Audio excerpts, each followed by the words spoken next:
اللہ رب العالمین کہتے ہیں 1000 فرشتے آئیں گے. 1000 انسانوں کے مقابلے میں 1000 فرشتے اللہ رب العالمین نے بھیج دیے. تو ذہن میں سوال آتا ہے یہ تو انصاف نہیں ہے. اب انسان تو فرشتوں کا مقابلہ نہیں کر سکتے، تو اللہ رب العالمین نے 1000 کافروں کے لشکر کے لیے 1000 فرشتے بھیج دیے. اگر ایسا ہی کرنا تھا تو پھر صحابہ کا وہاں کیا کام تھا؟ جب 1000 کافروں کے مقابلے میں 1000 فرشتوں کا لشکر آ جائے گا تو صحابہ کی لڑائی تو ختم ہوگی. پھر ان کا کیا اعزاز باقی بچا؟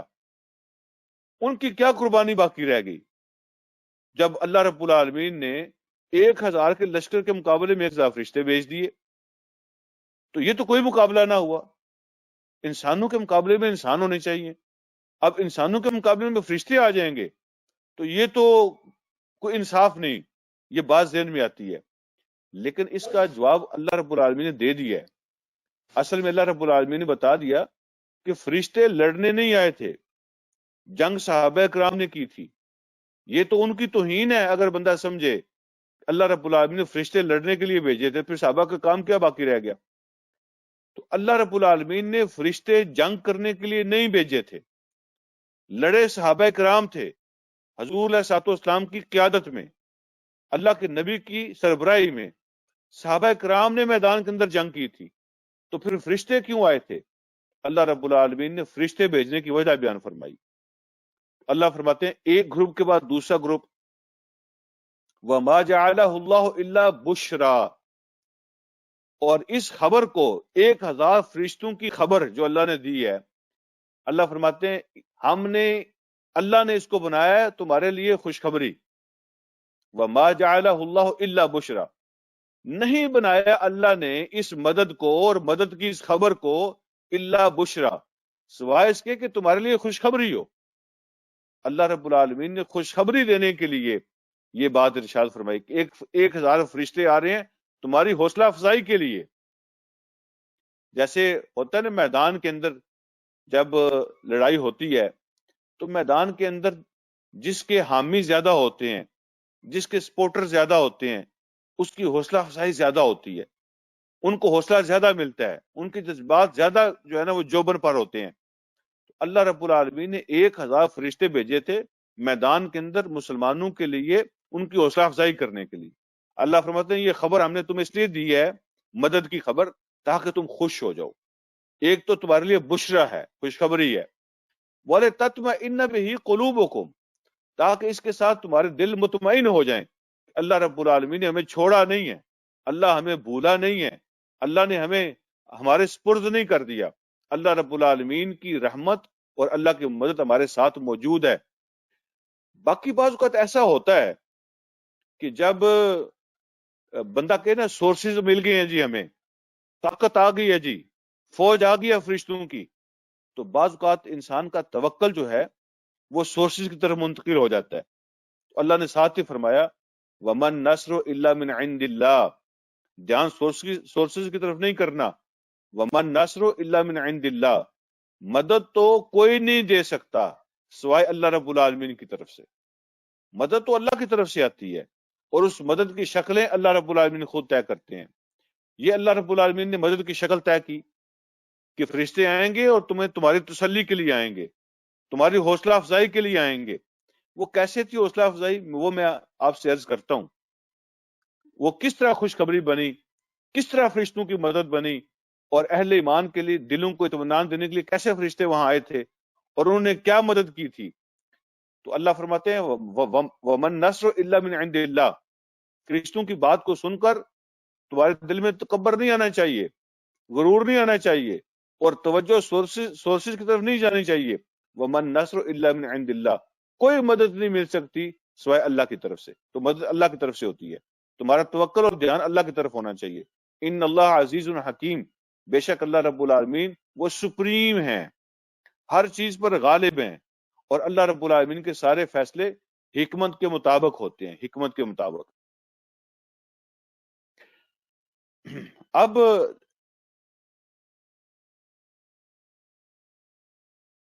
آپ اندازہ فرمائیں جو تیاری مکہ والوں کی تھی ان کے مقابلے میں جو تیاری اسلامی لشکر کی تھی، ان کا جب آپس میں آپ موازنہ کریں گے تو آپ کو اندازہ ہوگا کہ اللہ رب العالمین نے جو فرشتوں کی مدد بھیجی اس کی اہمیت کیا ہے۔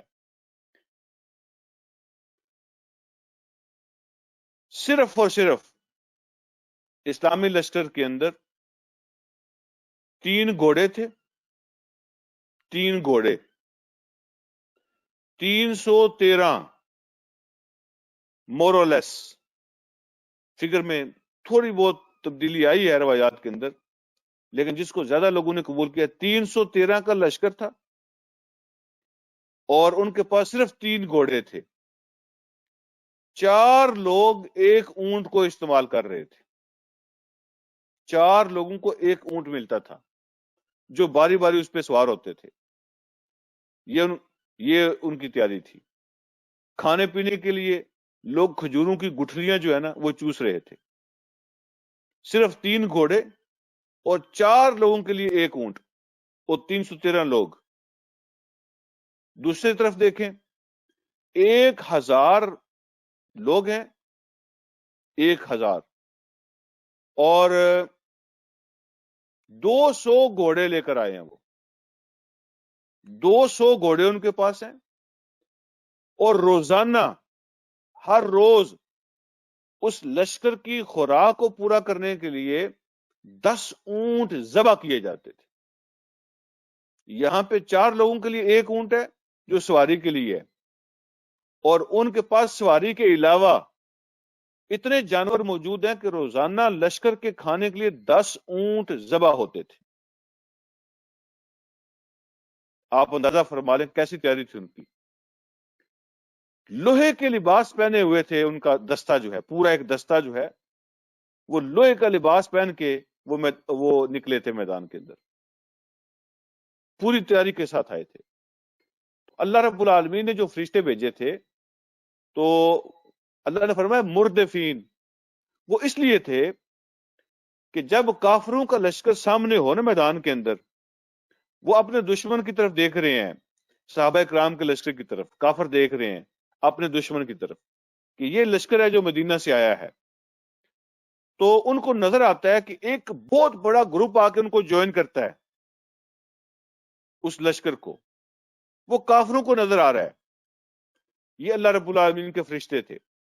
ایک گروپ آتا ہے نا، وہ کافروں کو نظر آتا ہے کہ ایک بہت بڑا گروپ آیا ہے جو ان کے ساتھ شامل ہوا ہے، اور تھوڑی دیر کے بعد ایک دوسرا گروپ آتا ہے، وہ بھی ان کے ساتھ شامل ہوتا ہے، تھوڑی دیر کے بعد ایک تیسرا گروپ آتا ہے، وہ بھی ان کے ساتھ شامل ہوتا ہے۔ تو جب گروپ آفٹر گروپ جو ہے وہ لشکر میں شامل ہو رہے تھے تو کافروں کی آنکھوں کو اللہ رب العالمین دکھا رہے تھے یہ سارا کچھ، تو دیکھ دیکھ کر ان کے حوصلے پست ہو رہے تھے کہ لوگ ان کے پاس کہاں سے آ رہے ہیں۔ اس لیے اللہ رب العالمین فرماتے ہیں کہ ہم نے ان کی آنکھوں میں تمہیں زیادہ کر کے دکھایا تاکہ ان پہ روب طاری ہو جائے، خوف اور دہشت ان کے دل میں بیٹھ جائے۔ تو وہ دیکھ رہے تھے کہ ایک گروپ کے بعد دوسرا، دوسرے کے بعد تیسرا، لوگ ان کو جوائن کر رہے ہیں، یہ فوجیں کہاں سے آ رہی ہیں، تو ان کے دل میں خوف اور روب طاری ہو جاتا تھا۔ اللہ فرماتے ہیں کہ ہم نے فرشتے بھیجے مردفین، جو ایک گروپ کے بعد دوسرا گروپ تمہیں جوائن کر رہے تھے، اور کافروں کو دیکھ رہے تھے کہ یہ لوگ جو ہے نا وہ سپاہیوں کے لشکر وہ ان کو جوائن کر رہے ہیں۔ اللہ رب العالمین نے ان کو خوشخبری دی کہ میرے فرشتے آ رہے ہیں تمہاری حوصلہ افزائی کرنے کے لیے، اور مدد کی کوئی لڑے صحابہ کرام ہی تھے، لیکن کافروں پہ روب طاری کرنے کے لیے اللہ رب العالمین نے فرشتوں کے گروپ ان کو دکھائے تھے۔ دوسری بات، اللہ رب العالمین کی رحمت سے اور فرشتوں کی موجودگی سے آگے آ رہا ہے، وہاں پڑھیں گے، مدد کی ایک صورت یہ تھی کہ اہل ایمان جو بھی تیر پھینکتے تھے، جو بھی نیزہ پھینکتے تھے، جس شخص کا نشانہ لیتے تھے اسی شخص کو جا کے لگتا تھا، اور اس کی باڈی کے جس حصے کا نشانہ لیتے تھے اسی حصے پہ جا کے لگتا تھا۔ یہ فرشتوں کی مدد تھی جو اللہ رب العالمین کی، کوئی نشانہ خطا نہیں ہوتا تھا۔ یعنی میں آج کل کی ٹرم میں اگر آپ سے عرض کروں سمجھنے کے لیے، کہ کوئی گولی ضائع نہیں ہوتی تھی، ایمونیشن اور اسلحہ جو ہے نا وہ کوئی ضائع نہیں ہو رہا تھا، تیر اپنے ہدف پہ لگتا تھا، نیزہ اپنے ہدف پہ لگتا تھا، تلوار کے ساتھ جس باڈی کے جس حصے کا نشانہ لے کے تلوار مارتے تھے وہیں جا کے تلوار لگتی تھی، اور جس کافر کا نشانہ لے کے کوئی مارتا تھا تیر اور تلوار اور نیزہ اسی کو جا کے لگتا تھا، اور کسی ایک کا بھی وار جو ہے وہ خالی اور ضائع نہیں ہوتا تھا۔ جس جوڑ کا نشانہ لیتے تھے، جسم کے جس حصے کا نشانہ لیتے تھے اسی پہ جا کے لگتا تھا۔ تو یہ تھی فرشتوں کی مدد جو اللہ رب العالمین نے اہل ایمان کو عطا فرمائی تھی، کوئی خطا نہیں ہو رہی تھی۔ دوسری بات، ایک طرف عاجزی ہے، حضور علیہ الصلوۃ والسلام خیمے میں ہے اور اللہ رب العالمین کے سامنے سجدے میں سر رکھ کے آپ رو رہے ہیں، اللہ سے دعائیں مانگ رہے ہیں۔ ایک طرف عاجزی ہے اور دوسری طرف کفار کے لشکر میں تکبر ہے، وہ باجے بجا رہے ہیں، ڈھول بجا رہے ہیں، ٹھیک ہے، سیٹیاں بجا رہے ہیں اور خوشی کا اظہار کر رہے ہیں کہ آج تو ہم ان کو چھوڑیں گے نہیں، پچھلی بھی ساری کسریں نکال دیں گے اور یہ دین مٹ جائے گا، یہ آج ختم ہو جائے گا۔ تو غرور اور تکبر تھا دوسری طرف، اور مسلمانوں کے لشکر میں عاجزی تھی۔ اور اللہ رب العالمین کے قانون کے مطابق جو اصل طاقت ہے وہ عاجزی کے اندر ہے، جو اصل طاقت ہے وہ ہمبلنس اور عاجزی کے اندر ہے۔ پھر اللہ رب العالمین فرماتی ہیں مدد کی اور کون سی صورتیں تھیں جو ہم نے میدان بدر کے اندر آپ کو دکھائیں اور جس کا آپ کو ایکسپیرینس ہوا، وہ کون سی صورتیں تھیں؟ حضور علیہ الصلوۃ والسلام آپ اپنے لشکر کے ساتھ جب وہاں پہنچے ہیں تو کافروں کا لشکر بدر کے میدان میں پہلے پہنچ چکا تھا۔ وہاں پہ پانی کی ایک جگہ تھی، ایک ہی کنواں تھا پورے ایریا میں، تو کافروں کے لشکر نے اس کنویں پہ قبضہ کر لیا تھا، اور جو اچھا ایریا ان کو لگا نا، میدانی ایریا جہاں پہ ان کا 1,00,000 کا لشکر سما سکے، ان کے جانور اور گھوڑے ان کی جگہ باندھ سکے، تو میدانی ایریا پہ آ کے انہوں نے قبضہ کر لیا تھا، پانی پہ قبضہ کر لیا تھا۔ اور جب مسلمان وہاں پہنچے تو ان کو نسبتاً اونچی جگہ ملی تھی، ٹھیک ہے نا، تو وہاں پہ انہوں نے اپنے خیمے لگائے تھے مقابلے کے لیے۔ اب جب بندہ سفر کر کے آئے، جنگ کے لیے سفر کر رہا ہو، سامان بھی اس کے پاس پورا نہ ہو، تیاری اس کی مکمل نہ ہو، تعداد بھی تھوڑی ہو، سفر بھی دور کا ہو، تھکاوٹ بھی ہو، نیند بھی آئی ہوئی ہو، خوف بھی ہو، تو یہ ساری چیزیں جب جمع ہوتی ہیں تو بد دلی پیدا ہونے کا خطرہ ہوتا ہے۔ اور جب بندہ نیند کر لیتا ہے، خوف کی وجہ سے نیند تو آتی نہیں ہے، لیکن اگر نیند آ جائے تو انسان اپنے آپ کو فریش فیل کرتا ہے، اس کی طاقتیں بحال ہو جاتی ہیں، اس کا جو خوف اور غم ہے وہ دور ہو جاتا ہے، بندہ فریش ہو جاتا ہے نیند آنے سے۔ اللہ رب العالمین نے اپنی مدد کی ایک صورت یہ دکھائی وہاں پہ اہل ایمان کو، اِذْ یغشیکم النعاس امنۃ منہ، اللہ پاک کا عجیب معجزہ ہوا، جیسے ہی وہ لشکر بدر کے میدان میں پہنچا اہل ایمان کا، تو اللہ رب العالمین نے سب پہ نیند طاری کر دی، نیند طاری ہوگی سب پہ۔ کوئی جاگنے کی کوشش بھی کرتا تھا تو وہ جاگ نہیں سکتا تھا، اللہ رب العالمین نے سب پہ نیند طاری کر دی۔ یغشی کا معنی ہوتا ہے ڈھانپ لینا کسی چیز کو، طاری کر دینا۔ نعاس کا معنی ہوتا ہے نیند، غنودگی، غنودگی، ٹھیک ہے نا، جس کو کہتے ہیں نا کہ نیند کی وجہ سے ایسے بندہ جو ہے نا مدہوشی کی حالت میں ہو، تو اللہ رب العالمین نے نیند طاری کر دی تمہارے اوپر، کس لیے؟ امنۃ منہ، اپنی طرف سے تمہیں سکون پہنچانے کے لیے، امن پہنچانے کے لیے اللہ رب العالمین تمہارے سکون کا انتظام کیا، جسمانی تھکاوٹ بھی دور ہو جائے گی، اور نیند کرو گے خوف بھی ختم ہو جائے گا، اور جب صبح اٹھو گے تو تم فریش ہوگے۔ اللہ رب العالمین نے تمہیں سکون پہنچانے کے لیے نیند طاری کر دی۔ اچھا جی، نیند طاری ہوگی، یہ ایک انعام تھا اللہ رب العالمین کا۔ اب دوسرا، جیسے میں نے عرض کیا کہ وہاں پہ جو کنواں تھا اس پہ قبضہ کافروں کا ہو گیا تھا، اب مسلمانوں کے لیے پانی کے بھی مسائل تھے، اللہ رب العالمین نے ایک اور انعام کا ذکر کیا۔ اللہ فرماتے ہیں وَيُنَزِّلُ عَلَيْكُم مِّنَ السَّمَاءِ مَاءً، اور اللہ رب العالمین نے پانی نازل کر دیا تمہارے اوپر آسمان سے، بارش ہوئی اس رات، خوب بارش ہوئی۔ بارش کا فائدہ کیا ہوا؟ جس جگہ پہ اہل ایمان کا لشکر ٹھہرا ہوا تھا، حضور علیہ الصلوۃ والسلام کے سپاہی، وہ نسبتاً اونچی جگہ تھی، جب بارش ہوئی تو انہوں نے اگلے دن جب بارش ہوئی تو انہوں نے وہاں پہ پانی کو روک لیا اپنی ضرورت کے لیے، جانوروں کی ضرورت کے لیے بھی پانی کو روک لیا اور اپنی ضرورت کے لیے بھی پانی کو روک لیا۔ جو برتن ورتن تھے، جو پانی والی جو واٹر سکینز تھی، جو مشکیں تھی، وہ بھی بھر لیں اور کچھ پانی کو اپنے لیے روک لیا، جانور بھی پی لیں، خود بھی استعمال ہوگا۔ اور اوپر سے جب پانی نیچے آیا تو اسلامی لشکر چونکہ اونچی جگہ پر تھا، وہاں جب بارش برسی تو انہوں نے اپنی ضرورت کا پانی جو ہے نا وہ روک لیا، چھوٹے چھوٹے تالاب بنا کر، اور وہاں پہ پانی باقی نیچے آ گیا۔ آپ کو پتا ہوگا کہ اونچی جگہ پہ جب بارش ہوتی ہے، پانی نیچے چلا جاتا ہے تو وہ جو زمین ہوتی ہے وہ پکی ہو جاتی ہے، ٹھیک ہے، مٹی دھول بیٹھ جاتی ہے، زمین پہ پاؤں جمنے لگتا ہے، وہ مضبوط ہو جاتی ہے۔ تو اہل ایمان کے لیے اللہ رب العالمین نے اس زمین کو مضبوط کر دیا بارش کے ساتھ۔ لیکن جب اوپر سے پانی نیچے آیا جہاں کافروں کا لشکر تھا، تو جب اس میں دیکھیں 200 گھوڑے تھے، جب ادھر ادھر وہ بھاگ رہے تھے، اور بے شمار اونٹ تھے جب جو ادھر ادھر جو ہے نا وہ بھاگ رہے تھے، تو پانی جب نیچے آیا تو وہاں کیچڑ بن گیا، ان کے جانور بھی پھسلنے لگے، ان کے اونٹ بھی پھسلنے لگے کیچڑ کے اندر، اور ان کے لیے موومنٹ بھی مشکل ہو گئی۔ کیچڑ وہاں پانی جمع ہو گیا، کیچڑ بن گیا، ان کی موومنٹ مشکل ہو گئی۔ ایک تو یہ اللہ رب العالمین نے انعام عطا فرمایا کہ وہاں پانی کا مسئلہ تھا، اللہ نے پانی کا مسئلہ حل کر دیا۔ اور پھر اللہ رب العالمین فرماتے ہیں لِيُطَهِّرَكُمْ بِهِ، تاکہ اس پانی کے ذریعے سے آپ کو اللہ رب العالمین پاک فرما دیں۔ کیا مطلب ہے پانی سے پاک کر دیں؟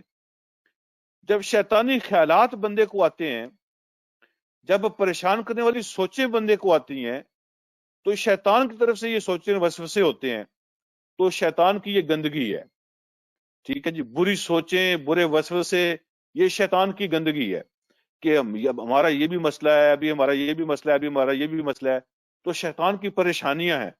تو اللہ رب العالمین نے نیند بھی طاری کر دی، اگلے دن بارش بھی عطا فرما دی، تو وہ جو وسوسے تھے آ رہے تھے تو ان کو اللہ پاک نے دلوں سے نکال دیا۔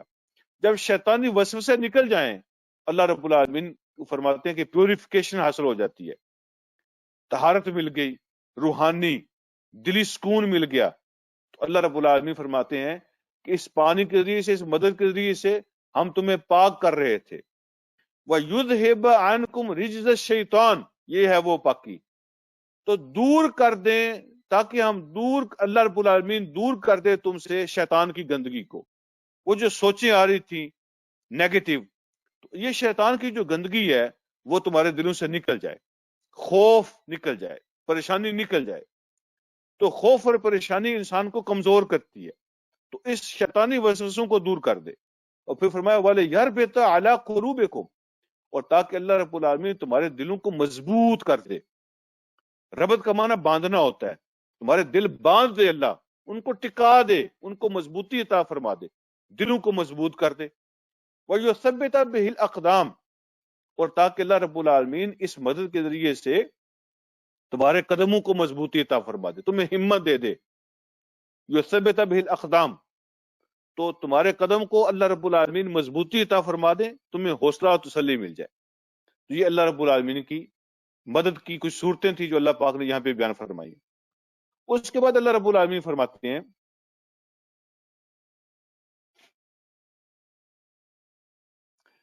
اذ یوحی ربک الی الملائکہ، اب جو بات میں نے پہلے آپ سے عرض کی وہ یہاں اللہ پاک نے بیان فرمائی کہ فرشتوں کے آنے کا پرپس کیا تھا۔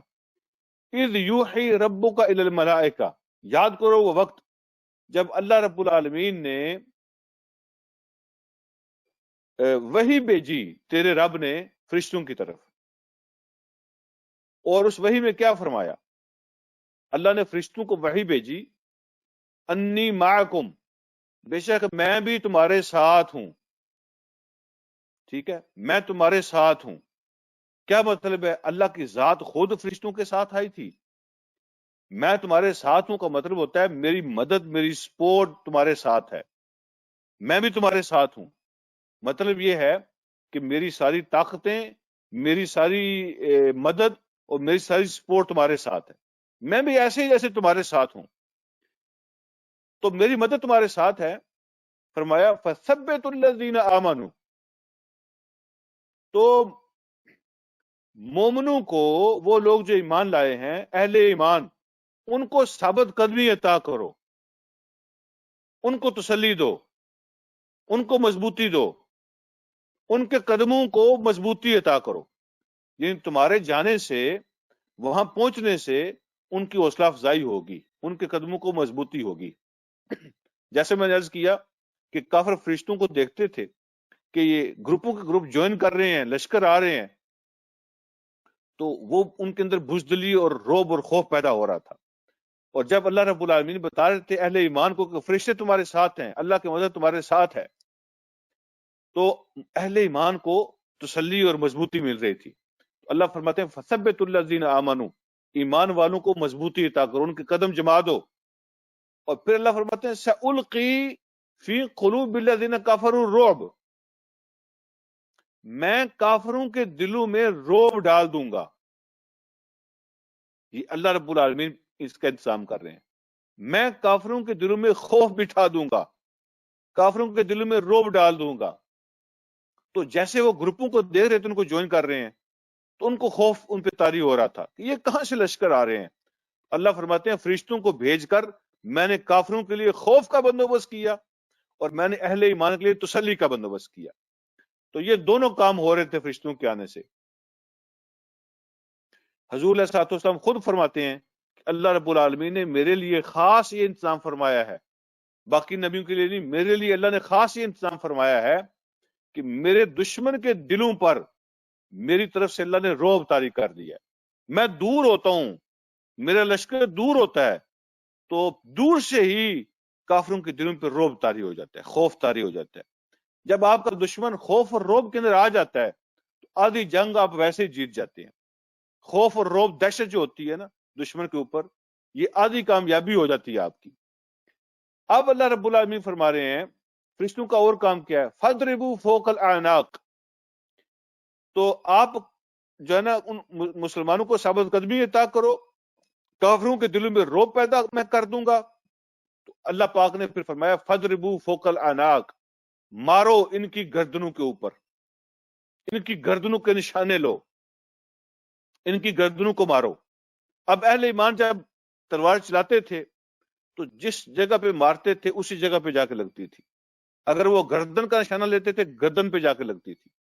پھر اللہ فرماتے ہیں وَاضْرِبُوا مِنْهُمْ كُلَّ بَنَانٍ، ان کے ہر جوڑ پر ضرب لگاؤ، ان کی گردنیں کاٹو، ان کے جوڑ کاٹو۔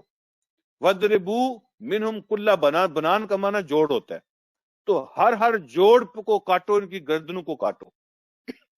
تو فرشتوں کی مدد سے اہل ایمان کے نشانے درست لگتے تھے، جس جوڑ کا نشانہ لیتے اسی پہ لگتا تھا، گردن کا نشانہ لیتے تھے اسی پہ لگتا تھا، کوئی خطا نہیں ہوتی تھی، کوئی حملہ ضائع نہیں ہوتا تھا، کوئی تیر کوئی نیزہ مس نہیں ہوتا تھا۔ تو اللہ رب العالمین فرماتے ہیں ایسا کیوں کیا ہم نے؟ ذالکا، یہ سزا ان کو اس لیے دی گی بِأَنَّهُمْ شَاقُوا اللَّهَ وَرَسُولَهُ، کہ انہوں نے اللہ اس کے رسول کے ساتھ جھگڑا کیا، انہوں نے اللہ اس کے رسول کے ساتھ جنگ کی، اللہ اس کے رسول کی مخالفت کی۔ تو جب کوئی وَمَن يُشَاقِقِ اللَّهَ وَرَسُولَهُ، تو پھر اللہ نے جنرل پرنسپل بیان کیا، جب کبھی بھی جو کوئی بھی مَن يُشَاقِقِ اللَّهَ وَرَسُولَهُ، جو کوئی بھی اللہ اس کے رسول کے ساتھ مخالفت کرتا ہے، ان کے ساتھ جنگ کرتا ہے اور ان سے دشمنی کرتا ہے، فَإِنَّ اللَّهَ شَدِيدُ الْعِقَابِ، تو اس کے لیے اللہ نے اعلان فرمایا کہ بے شک اللہ کا عذاب ان کے لیے، اللہ ان کو سخت سزا دینے والا ہے۔ اللہ کی سزا ان کے لیے بڑی سخت ہے۔ جو کوئی بھی اللہ اس کے رسول کی مخالفت کرتا ہے، اللہ رب العالمین کی سزا ان کے لیے بہت سخت ہے۔ ذالکم، یہ ہے تمہاری سزا، فذوقوہ، اب اس سزا کو چکھو، اس کا مزہ لو۔ یہ بھی ہم محاورتاً استعمال کرتے ہیں کہ مزہ لو، پھر سزا کو مزے والی چیز تھوڑی ہوتی ہے، اور قتل و غارت یہ کوئی مزے والی چیز تھوڑی ہوتی ہے۔ تو یہ محاورتاً استعمال ہوتا ہے، غصے کے ساتھ بندہ کہتا ہے کہ چکھو پھر عذاب کو، مزہ لو پھر اس کا۔ یہ ہے تمہاری سزا، چکھو اس کو۔ وَأَنَّ لِلْكَافِرِينَ عَذَابَ النَّارِ، اور کافروں کے لیے آگ کا عذاب ہے، آگ کا عذاب۔ آگ کا عذاب کیسے، کیا سزا ان کو ملی تھی؟ یہ اللہ رب العالمین کی طرف سے سخت سزا ان کو کیا ملی تھی؟ میدان بدر کے اندر 70 بڑے بڑے لیڈر جو ان کی کریم تھی، جو ٹاپ لیڈرشپ تھی ان کی، وہ 70 قتل ہو گئے تھے اور 70 ہی قیدی بن گئے تھے۔ مکہ تو خالی ہو گیا تھا لیڈرشپ سے، 70 بڑے بڑے لیڈر قتل ہو گئے تھے اور 70 ان کے پکڑے گئے تھے، قیدی بن گئے تھے۔ اللہ رب العالمین کی طرف سے جو دین کو مٹانے آئے تھے، من یشاقق اللہ ورسولہ، جو اللہ اس کے رسول کے ساتھ جنگ کرتا ہے، دین کو مٹانے کی کوشش کرتا ہے، تو اللہ پاک اس کو ایسے سزا دیتے ہیں۔ وہ دین کو مٹانا چاہتے تھے، 70 مر گئے، 70 قیدی بنے۔ اور حضور علیہ الصلوۃ والسلام اللہ رب العالمین کی وحی کی روشنی میں جب جنگ بدر ہوئی نا، تو آپ نے صحابہ کو بتایا ایک رات پہلے کہ یہاں پر ابو جہل کی لاش گرے گی، یہاں پر فلاں لیڈر کی لاش گرے گی، یہاں پر فلاں لیڈر کی لاش گرے گی۔ وہ صحابہ کو جب جگہ دکھائیں، ان کی طرف اشارہ فرمایا، اور جب جنگ ختم ہوئی تو جس جس جگہ پر حضور علیہ الصلوۃ والسلام نے اشارہ کیا تھا، جس جس کا نام لے کر، اس کی لاش کو صحابہ نے اسی جگہ پہ دیکھا، وہ مرے پڑے تھے، قتل ہوئے پڑے تھے وہاں پہ۔ اللہ رب العالمین نے یہ سارے معجزات وہاں پہ لوگوں کو دکھائے۔ یہ حضور علیہ الصلوۃ والسلام کا معجزہ ہے۔ اللہ رب العالمین نے نبی علیہ الصلوۃ والسلام کو وہ جگہ بتا دی تھی کہ یہاں انہوں نے گرنا ہے اور یہاں یہ مریں گے سارے، اور آپ کو ایسی تسلی دے دی تھی پورے یقین کے ساتھ۔ جب یہ تک بتا دیا جائے کہ آج ان میں سے کون کون سا لیڈر قتل ہونے والا ہے اور پھر کس کس جگہ پہ وہ گرنے والا ہے قتل ہو کر، تو اس سے بڑی تسلی اور کیا ہو سکتی ہے، اور اس سے بڑی خوشخبری اور کیا ہو سکتی ہے؟ اللہ رب العالمین نے حضور علیہ الصلوۃ والسلام کو اس حد تک ڈیٹیل بتائی تھی۔ اس کے بعد اللہ رب العالمین ارشاد فرماتے ہیں، یا ایھا الذین آمنوا، اے وہ لوگوں جو ایمان لائے ہو، اذا لقیتم الذین کفروا، جب تمہاری ملاقات ہو۔ لقیتم یہ لفظ ملاقات سے نکلا ہے، اور یہاں ملاقات کا کیا معنی ہے؟ میدان جنگ کے اندر جو ملاقات ہوتی ہے اس کا نام ہے مقابلہ۔ تو ہم پھر اس کا ترجمہ کرتے ہیں جب تمہارا آمنا سامنا ہو دشمن کے ساتھ، جب تمہارا مقابلہ ہو دشمن کے ساتھ۔ اذا لقیتم الذین کفروا زحفا، جب میدان جنگ کے اندر دشمن کا تمہارے ساتھ مقابلہ ہو، فلا تولوہم الادبار، تو پیٹھ پھیر کے مت بھاگنا، ان کو پشت دکھا کے مت بھاگنا، میدان چھوڑ کے نہیں بھاگنا۔ یہ کبیرہ گناہ ہے اور یہ حرام ہے، اس کی اجازت نہیں ہے۔ ہاں کچھ صورتیں ہوتی ہیں جو پلان کر کے کی جاتی ہیں، ان کی اللہ نے اجازت دی ہے۔ اگر جنگ کے اندر تم پلان ایسا کرو، اور ٹرک کے طور پر ہوتے ہیں جنگ میں کچھ ٹرکس ہوتے ہیں، اگر ٹرک کے طور پر اگر تم ایسا کرو، دشمن کو پھنسانے کے لیے چال ان کے سامنے چلو، چال میں پھنسانے کے لیے اگر ایسا کرو، تو وہ جو صورتیں ہوتی ہیں وہ جائز ہیں۔ لیکن اگر دشمن کے خوف سے جان کو بچانے کے لیے اگر تم پیٹ پھیر کر بھاگو، تو وہ اللہ تمہیں معاف نہیں کریں گے، اس کی اجازت نہیں ہے۔ حضور علیہ الصلوۃ والسلام نے 3 باتوں کی حدیث کے اندر یہ بات ارشاد فرمائی کہ 3 باتیں ایسی ہیں کہ جو یہ کام کرے گا اس کی کوئی نیکی بھی قبول نہیں ہوتی، کوئی نیکی اس کی قبول نہیں ہوتی، کوئی دعا اس کی قبول نہیں ہوتی۔ اور پھر آپ نے وہ 3 کام بیان فرمائے۔ مشرک نمبر 1، جو شرک کرتا ہے تو اس کی کوئی اچھائی اور کوئی نیکی قبول نہیں ہوتی۔ دوسرے نمبر پر فرمایا آنکھوں لے والدیہ، جو ناحق اپنے ماں باپ کی نافرمانی کرتا ہے۔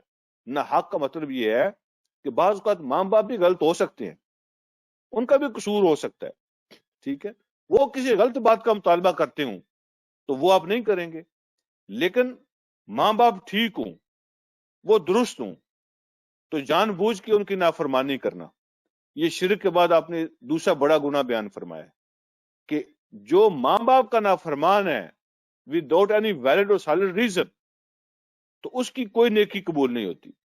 اور تیسری بات ارشاد فرمائی آپ نے کہ جو میدان جنگ سے دشمن کے خوف سے منہ پھیر کے بھاگتا ہے اس کی بھی کوئی نیکی قبول نہیں ہوتی، اس کے سارے اعمال ضائع ہو جاتے ہیں. تو منہ پھیر کے بھاگنے کی اجازت نہیں ہے اہل ایمان کو موت کے خوف سے، اس لیے کہ موت اپنے وقت پر آتی ہے. اور جب بندہ وہاں سے میدان سے بھاگتا ہے ایک تو وہ خود بزدلی دکھاتا ہے، جس نظریے کے لیے جس آئیڈیالوجی کے لیے وہ جنگ لڑتا ہے اس کے لیے وہ بزدلی دکھاتا ہے. اور دوسرے نمبر پر میدان سے جب بندہ بھاگتا ہے تو باقی پورے لشکر کے اندر بزدلی اور کمزوری پیدا ہو جاتی ہے. اللہ رب العالمین نے اسے منع فرمایا، اے ایمان والو جب تمہارا مقابلہ ہو کافروں کے ساتھ میدان جنگ کے اندر تو پیٹ پھیر کر مت بھاگنا.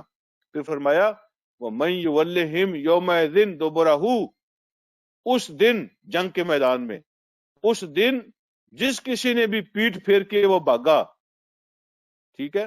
پھر فرمایا ہاں 2 صورتوں کی اجازت دیتا ہوں، 2 صورتوں کی اجازت دیتا ہوں، الا، ہاں سوائے اس کے، متحرفا لقتال، یہ جنگ کی کوئی چال کے طور پر ایسا کرے، جنگی چال کے طور پر پیچھے ہٹ جائے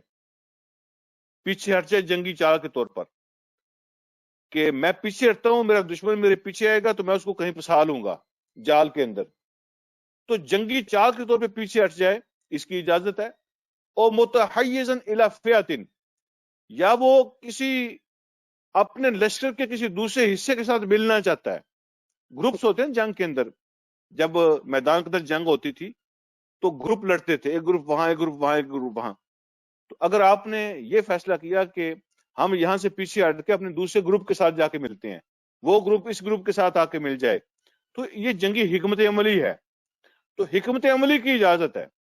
تو فرمایا جس نے اس دن منہ پھیرا، سوائے اس کے کہ یہ 2 صورتیں ہوں، جنگی چال کے طور پہ پیچھے ہٹے یا اپنے لشکر سے ملنے کے لیے وہ پیچھے ہٹے، اس کے علاوہ جس نے وہاں سے منہ پھیرا فقد باء بغضب من اللہ، تو اللہ کے غضب کا شکار ہوگا، اللہ کے غضب کے اندر وہ پکڑا جائے گا.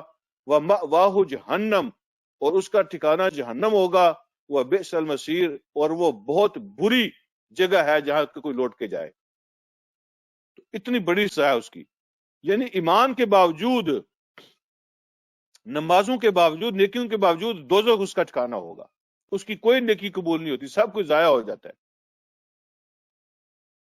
اور اگلی آیت پڑھ کے بات کو ختم کرتے ہیں. اللہ فرماتے ہیں فَلَمْ تَقْتُلُوهُمْ وَلَكِنَّ اللَّهَ قَتَلَهُمْ، تم نے انہیں قتل نہیں کیا لیکن اللہ رب العالمین نے انہیں قتل کیا ہے.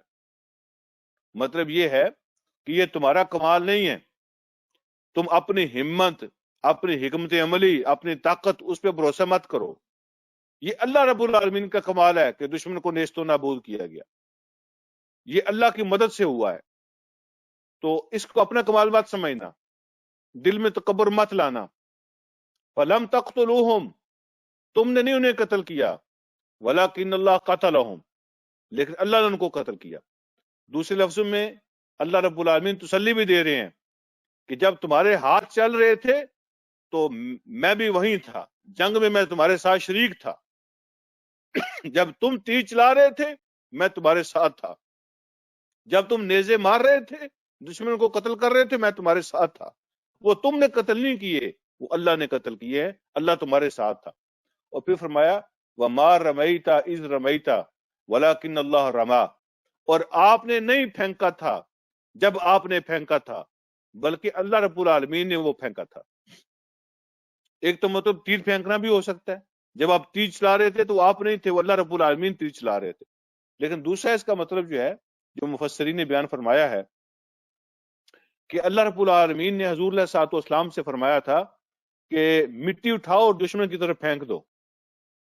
ٹھیک ہے، آپ مٹی اٹھا سکتے ہیں، آپ دشمن کی طرف پھینک سکتے ہیں، آپ یہ کام کر سکتے ہیں، اور اس سے آگے اگلا کام جو ہے اللہ رب العالمین کا ہوگا. تو حضور علیہ الصلوۃ والسلام نے 3 مٹھیاں باری باری اٹھائی تھی اور دشمن کی طرف ایسے ان کو پھینک دیا تھا. تو اللہ رب العالمین نے دشمن کی آنکھوں میں ان کو پہنچا دیا تھا. دشمن کی آنکھوں میں اس مٹی کو پہنچا دیا تھا، جس سے تکلیف بھی ہو، وہ صحیح طرح دیکھ بھی نہ سکیں، اور افراتفری بھی مچ جائے، اور وہ دیکھ بھی لیں، ایک عجیب معجزہ بھی وہاں دیکھ لیں۔ تو اللہ فرماتے ہیں وہ مٹی جو آپ نے پھینکی تھی، وہ آپ نے نہیں پھینکی تھی، وہ اللہ رب العالمین نے پھینکی تھی۔ کیا مطلب اللہ رب العالمین نے پھینکی تھی؟ اس لیے کہ آپ کا کام یہی تھا، آپ جتنا کر سکتے ہیں آپ وہ کریں، اس سے اگلا جو مرحلہ ہوتا ہے وہ اللہ رب العالمین کا ہوتا ہے۔ یہ اللہ رب العالمین کا پرنسپل ہے، آپ نے وہ کام کرنا ہے جو آپ کر سکتے ہیں۔ مثال کے طور پہ یہاں ہمیں یہ سبق ملتا ہے کہ کسی کے دل کو پھیرنا وہ ہمارا کام نہیں ہے، کسی کو تبدیل کر دینا ہمارے اختیار میں نہیں ہے۔ ہمارا اختیار کیا ہے؟ ہمارا کام کیا ہے؟ ہمارا کام دعوت دینا ہے، ہمارا کام کوشش کرنا ہے۔ کسی کو کتاب دے دی، کسی کو بات سنا دی، کسی کو کوئی اور دعوت دے دی، ہمارا کام یہ ہے۔ دل کو پھیرنا، دل کے اندر اس دعوت کو داخل کرنا اور اندر سے تبدیل کر دینا، یہ تمہارے رب کا کام ہے۔ تو تم اپنا کام کرو، اللہ رب العالمین اس کے اندر برکت ڈالیں گے، وہ اپنا کام کریں گے۔ تو مٹی اٹھانا اور مٹی کو پھینکنا آپ کا کام ہے، ٹھیک ہے؟ باقی ان تک پہنچانا، اپنے ٹارگٹ کو ہٹ کرنا، یہ اللہ رب العالمین کا کام ہے۔ اللہ رب العالمین اپنا کام کرتے ہیں، اللہ اہل ایمان کی مدد فرماتے ہیں۔ ہر کام کے اندر اللہ کی مدد ہوتی ہے۔ تو تم نے ان کو قتل نہیں کیا، لیکن اللہ نے ان کو قتل کیا، اور آپ نے نہیں پھینکا، جب پھینکا اللہ رب العالمین نے اس کو پھینکا۔ اور اللہ فرماتے ہیں وَلِيُبْلِيَ الْمُؤْمِنِينَ مِنْهُ بَلَاءً حَسَنًا۔ اس طرح کی جو آزمائشیں آتی ہیں، جیسے جنگ بدر کے اندر آئی تھی، تو اللہ رب العالمین آزماتے ہیں اہل ایمان کو، بہترین طریقے سے آزمانا، خوب اچھی آزمائش کرنا۔ پتہ چل جاتا ہے کہ میرے کون ہیں اور صرف نعرے لگانے والے کون ہیں، اصلی کون ہے اور نقلی کون ہے۔ اس طرح کی آزمائشیں، سخت حالات، مقابلے اللہ کی طرف سے آتے رہتے ہیں، تاکہ آزمائش ہو جائے کہ اصلی کون ہے اور صرف نعرے لگانے والے، چوری کھانے والے کون ہیں، خون دینے والے کون ہیں اور چوریاں کھانے والے کون ہیں۔ اللہ رب العالمین بہت اچھی طریقے سے اہل ایمان کو آزماتے ہیں، اور آزمائش کے لیے طریقے اپنے اللہ رب العالمین کے ہوتے ہیں۔ کبھی کسی طریقے سے آزمائش ہوتی ہے، کبھی کسی طریقے سے آزمائش ہوتی ہے۔ ان اللہ سمیع علیم، اللہ رب العالمین سب کچھ سننے والے اور سب کچھ جاننے والے ہیں۔ یہاں میں ایک بات آپ کو سنا کے بات کو ختم کرتا ہوں کہ جیسے میں نے عرض کیا، دلوں کو پھیرنا اور جو ہے نا وہ تبدیلی کو پیدا کرنا، یہ اللہ رب العالمین کے اختیار میں ہوتا ہے۔ تو تعداد اور سورسز یہ بنیادی چیزیں نہیں ہوتی، ایمان اور اخلاق یہ بنیادی چیزیں ہوتی ہیں۔ جب ایمان اور اخلاق میں قوت پیدا ہوتی ہے تو تعداد اور سورسز کی کمی پوری ہو جاتی ہے، لیکن اگر ایمان اور اخلاق میں کمزوری ہوتی ہے تو تعداد اور سورسز اس کو کور نہیں کر سکتے، ٹھیک ہے جی؟ تو اللہ رب العالمین کی اپنی حکمتیں ہوتی ہیں، بندہ کسی اور کام کے لیے کرتا ہے، اللہ اس کے اندر سے کوئی اور کام نکال لیتے ہیں، تو تبدیلی اللہ پیدا کرتے ہیں۔ میں آپ کو ایک واقعہ عرض کرتا ہوں کہ سوئٹزرلینڈ کے اندر کچھ عرصہ پہلے وہاں کی ایک پارٹی ہے، اس کا نام ہے Swiss People's Party, Swiss People's Party. تو سوئس پیپلز پارٹی جو ہے نا، اس کا ایک ممبر اسمبلی تھا، بہت ریسسٹ تھا، بہت ریسسٹ، اور مسلمانوں کا دشمن تھا۔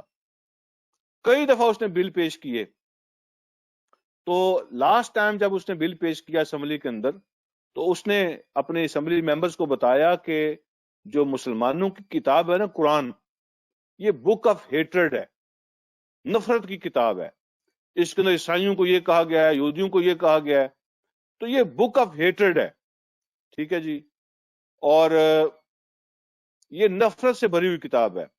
اس نے کہا میں ثابت کروں گا اسمبلی کے سامنے کہ یہ نفرت کی کتاب ہے، اس کو بین ہونا چاہیے۔ اور پھر اس نے کہا جو مسلمانوں نے مسجدیں بنائی ہوئی ہیں ان کو تالے لگا دو۔ یہ اس نے بل پیش کیا تھا، اور اس نیت کے ساتھ کہ میں ثابت کروں گا کہ قرآن جو ہے بک آف ہیٹرڈ ہے، اور اس بیس پر مسجدوں کو تالے لگا دو، مسلمانوں کو دیش نکالا دے دو یہاں سے۔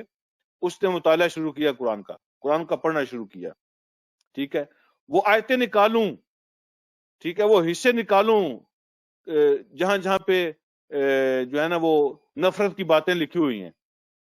تو اس نے قرآن کا مطالعہ شروع کیا اس نیگیٹو انٹینشن کے ساتھ، لیکن جیسے جیسے وہ پڑھتا گیا اللہ رب العالمین اس کے دل کو کھولتے چلے گئے. اللہ کی اپنی حکمت ہوتی ہے, اللہ اس کے دل کو کھولتے چلے گئے. اور کچھ ہی مہینوں کے قرآن کی اسٹڈی جو ہے نا, اس نے جو نیگیٹو نیت سے شروع کی تھی, اللہ نے اس کے دل کو بدل دیا, وہ مسلمان ہوا. اور پھر اسی اسمبلی کے اندر کھڑا ہو کے اس نے یہ کہا تھا کہ یہ اور یہ اور یہ بات میں نے اسی اسمبلی کے اندر کی تھی. آج میں اعلان کرتا ہوں کہ سوئٹزرلینڈ کے اندر سب سے بڑی مسجد جہاں پہ اللہ کی عبادت ہوگی, جہاں پہ قرآن کی تعلیم ہوگی, وہ میں ہی بنواؤں گا اور میرے ذریعے سے بنے گی. اللہ رب العالمین کی اپنی حکمتیں ہوتی ہیں, اللہ کے اپنے فیصلے ہوتے ہیں. انسان کا کام, ہمیں نہیں پتا کون کب کہاں کیسے میرے اور آپ کے انتظار میں ہے, اور میری اور آپ کی چھوٹی سی ایفرٹ ہم بات کر کے بھول جاتے ہیں, ہمیں یاد بھی نہیں رہتا. ہم کوئی کام کر کے بھول جاتے ہیں, کسی کو کوئی جملہ کہہ کے ہم بھول جاتے ہیں. لیکن اللہ رب العالمین کی حکمتیں اپنی ہوتی ہیں, اس کے اثرات پیدا ہونا شروع ہو جاتے ہیں, اور ہمیں یاد بھی نہیں ہوتا کہ ہماری کسی کوشش کی وجہ سے, کسی محنت کی وجہ سے اللہ پاک نے کیسے اس کے اندر برکتیں ڈالی اور رنگ ڈال دیے اس کے اندر. تو اللہ رب العالمین کے اپنی کام ہوتے ہیں. ہمارا کام وہ ہے کہ جتنی ہماری استطاعت ہے, جو کچھ ہم کر سکتے ہیں, اپنی طاقت کے مطابق ہم کر دیں. اور یہی کام حضور علیہ الصلوۃ والسلام نے غزوہ بدر کے اندر کیا تھا کہ جو کچھ میرے پاس ہے, دعا کا فلسفہ بھی سمجھا دیا تھا. مدینہ کے اندر بیٹھ کر بھی نبی علیہ الصلوۃ والسلام دعا کر سکتے تھے, اور آپ کو یقین ہے, مجھے بھی یقین ہے کہ آپ مدینہ کے اندر بیٹھ کر بھی دعا کرتے تو آپ کی دعا قبول ہو جاتی. ٹھیک ہے, کافروں کو نیست و نابود اللہ کر دیتے, لیکن اللہ رب العالمین کا یہ طریقہ نہیں ہے, اللہ کا یہ فلسفہ نہیں ہے دعا کا. تو دعا کا فلسفہ سمجھایا, اپنے پورے سورسز اپنے ساتھ لو, اپنی پوری طاقت لگاؤ, میدان کے اندر اترو, اپنی کوشش کر کے دکھاؤ. اس کے بعد اللہ رب العالمین سے دعا کرو, اللہ جو کچھ ہم کر سکتے تھے ہم نے کر دیا, اب اس سے آگے ہماری ہمت نہیں ہے, اب اگلا کام آپ کا ہے. تو جب آپ اخلاص کے ساتھ اپنا کام کر دیتے ہیں تو پھر اللہ رب العالمین اس کے اندر برکتیں ڈالتے ہیں, اللہ کامیابی عطا کرتے ہیں. یہاں سے انشاءاللہ پھر شروع کریں گے. اللہ مجھے اور آپ کو سمجھنے کی اور عمل کی توفیق عطا فرمائے. وآخر دعوانا الحمدللہ رب العالمین.